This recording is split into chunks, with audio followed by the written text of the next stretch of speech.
Grabe ang init. Yun mga ka-dicer, rota na naman tayo. Parang naulan dun Wala nga. Kanina ko pa napapansin, may nalangit-ngit sa motor ko eh. Yan.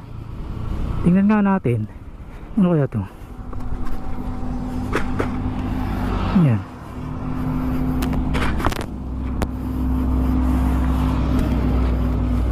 Oh.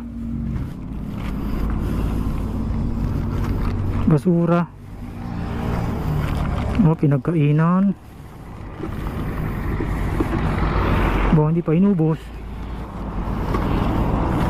Ito Simple G.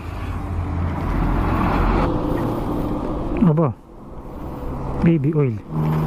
Ito yan. Redondo chocolate.